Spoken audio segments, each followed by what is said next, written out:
Hey friends. So I'm going to be walking you through a bit of a mini lesson on evidence integration. This is Miss Ray, by the way.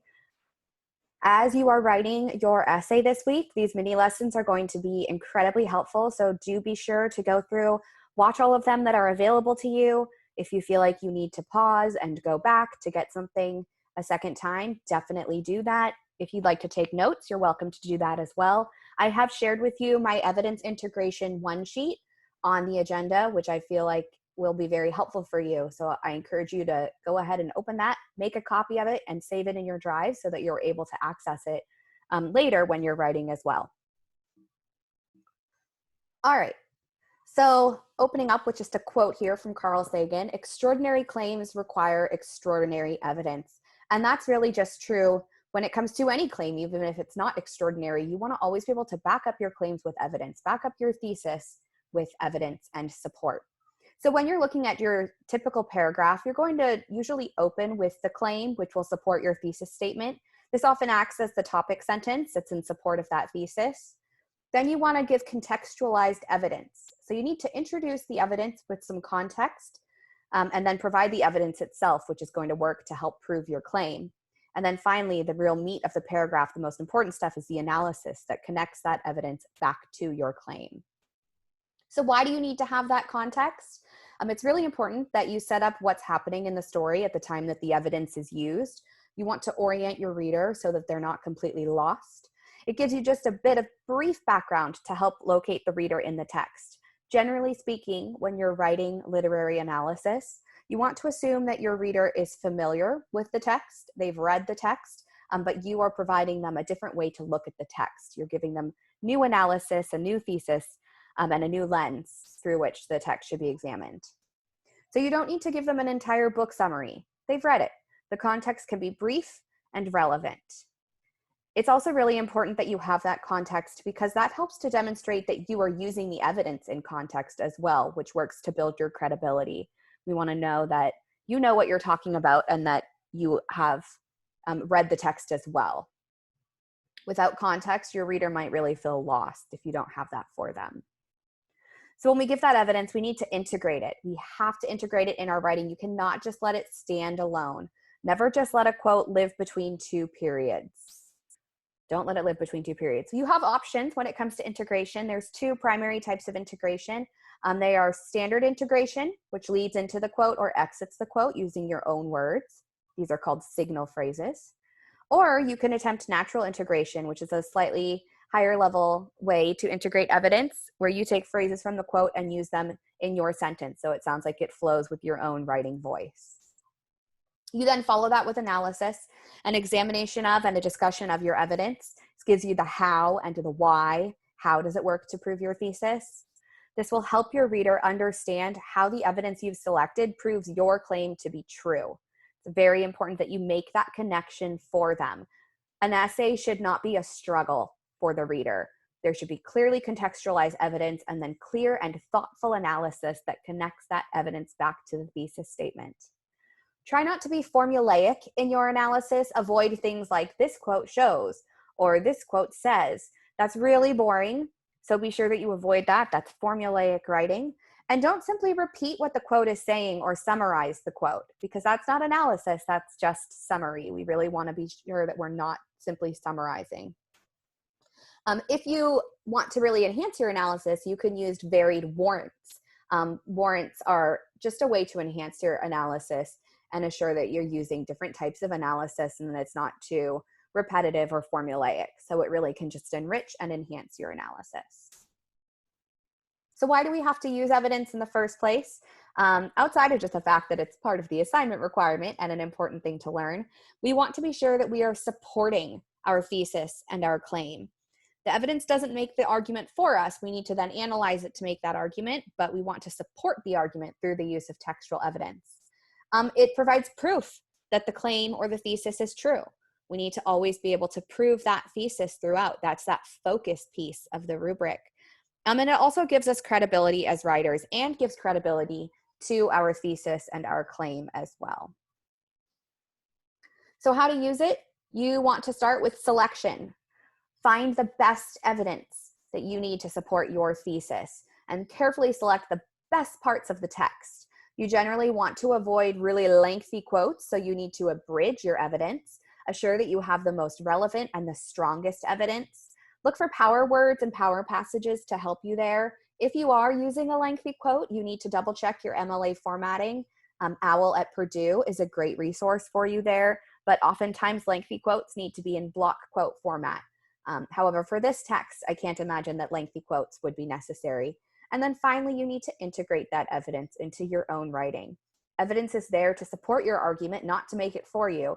And sometimes you have to make changes to the evidence in order to help it flow with your writing, or if you are using natural integration. So standard evidence integration is the more common method for more novice writers. You use signal phrases to introduce a piece of evidence. This is preferable when you want to attribute an idea to its source. So for example, John Steinbeck explained, a sad soul can kill you quicker, far quicker than a germ. So notice, because I wanted to attribute that quote to John Steinbeck, that's why it says John Steinbeck explained. And it's always good to have a rhetorically active verb, not just states and says. Try to find something more interesting. And standard integration should be connected to your argument and integrated in a way that allows your reader to really understand the relevance of the selected evidence, why that evidence works for your claim and works to prove your claim and provide the argument. Don't leave your evidence naked. I think I say this like 3 times in this presentation, so you know that it's really important. You'll also see it in my tips and pitfalls. Avoid this. Notice that it just lives between 2 periods. George understands the power of friendship and the role that it plays in his survival. It's a lot nicer to go around with the guy you know. Ew, there is no integration there. I have a period, I've begun my quote, and then it ends with a period. It's living on its own in a sad, sad, naked world. But that's easily fixed with a signal phrase. George understands the power of friendship and the role that it plays in his survival. He laments, it's a lot nicer to go around with the guy you know. Just that simple addition of he laments, that simple addition of a signal phrase, and notice again, I've used a rhetorically active verb there, allows that evidence to flow with my writing and to be integrated. It's assuring that that evidence is now integrated with your writing. Now, natural evidence integration is a slightly more challenging for some writers method of integrating evidence. What it does is it makes it sound like the evidence is really flowing naturally with your own writing. You do have to remember that your evidence is being used to support your argument, not make the argument for you. I've seen that sometimes students get too carried away with natural evidence integration, and then none of the essay is in their own words, and it lacks the analysis because they've just got natural integration after natural integration. Don't let yourself fall into that either.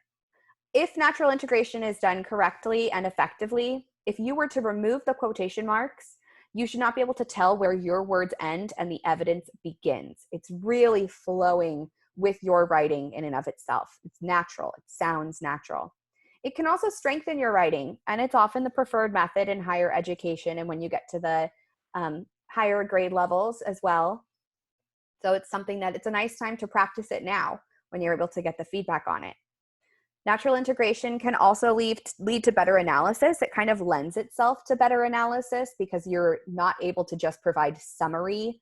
It helps to get you out of that this shows or this quote says that so often can be just a summary piece of analysis. And really, analysis is the point of this essay. So when you're looking at natural evidence integration, you may have to adjust the verb tense of your writing.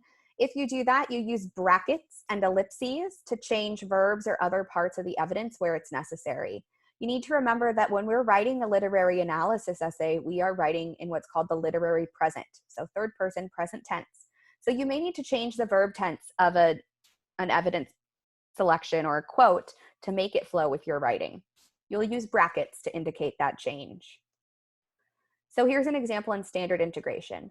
The description of Slim allows for the reader to understand his worth on the ranch. The narrator states, he moved with a majesty only achieved by royalty and master craftsmen. So notice that I have that signal phrase, the narrator states. Not a great signal phrase because states isn't a very rhetorically active verb, but that signal phrase then leads me in. So if I'm using natural integration, I'm going to omit the signal phrase and instead make it flow with my own writing. The description of Slim allows for the reader to understand his worth on the ranch. Even when simply walking into the bunkhouse, he moves with a majesty only achieved by royalty and master craftsmen. So notice, signal phrase has been removed. It flows nicely. If you just hear me read it aloud and you don't see the quotation marks, it sounds as though that could be in my own writing. And notice the brackets around the S. That's because the quote is, he moved. However, that is not in the present tense. So I need to change it to, he moves with a majesty. So those brackets around the S, they signal to the reader that I have replaced the ED with an S.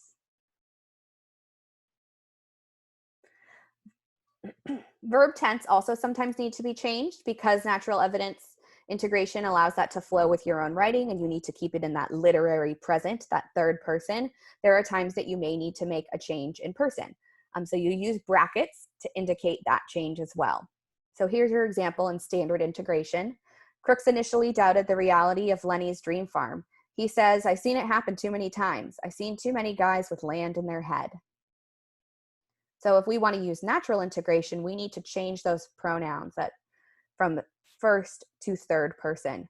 Crooks initially doubts the reality of Lenny's dream farm as he's seen it happen too many times. He's seen too many guys with land in their head. So notice that we've changed from that I to the he so that our writing is in the third person. Reading your work out loud will really help you catch errors like that in natural integration. All right, word omission and addition is our next step of natural integration. You may need to add or omit a word or two in order for the evidence to grammatically fit your sentence or to make it clearer.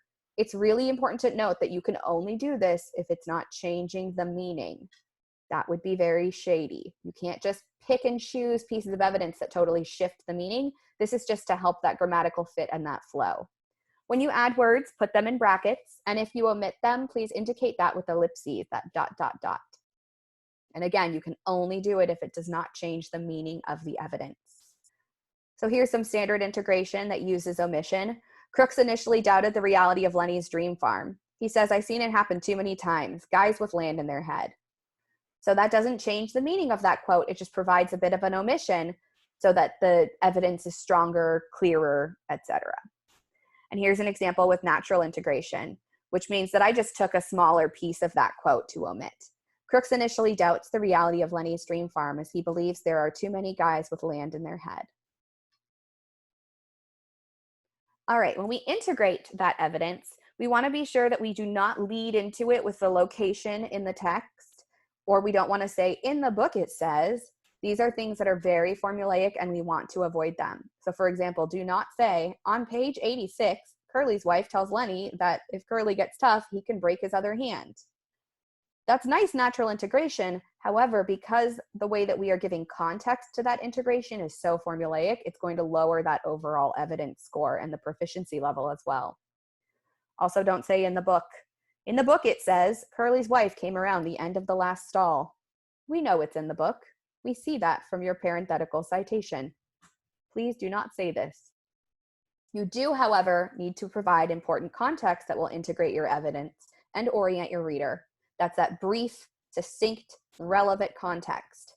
As Curly's wife opens up to Lenny about her lonely life, she hopes that if Curly gets tough, Lenny can break his other hand. So again, that example uses natural integration. And look that I've now given you enough context that you remember that piece of the text and what you're talking about here. It's when Curly's wife is having that conversation with Lenny about her life. That's when we get this quote. That tells me a heck of a lot more than "on page 86. I don't know about most of you, but I'm not walking around with every page number memorized of Mice and Men. So be sure that you ask yourself, when you go through and you revise your writing and you're looking at the evidence, ask yourself first, is it relevant and therefore the best? You want to have just the best evidence, the most relevant evidence. Don't always pick the most obvious. Oftentimes, the most obvious choice is not the best choice. Try to take something that maybe your peers haven't talked about in your Zoom discussions or on the discussion board. And don't choose evidence that has nothing or almost nothing to do with your thesis. That's a pretty clear indication that perhaps you haven't read the book. You might need to go back and give it a reread. Ask yourself if your evidence has been abridged. Be sure that you have just the most supportive, most relevant, most essential, and most focused parts. Use those lengthy quotes sparingly, and don't forget that you can use ellipses if there are things within a sentence that are really just not necessary and providing extra detail but are not going to help with your argument itself and your analysis. Take those things out and replace them with ellipses. And ask yourself if it makes sense structurally. Because we are writing about literature in the present tense, use brackets if you need to change that. And it's okay to omit unnecessary words and replace them with ellipses. All right, hopefully this has been helpful. If you have any questions about evidence integration throughout this week, there are lots of drop-in writing conferences that are available to you. So definitely feel free to pop in on some writing conferences, get some support and feedback on your writing, and enjoy the process. All right, have a great day.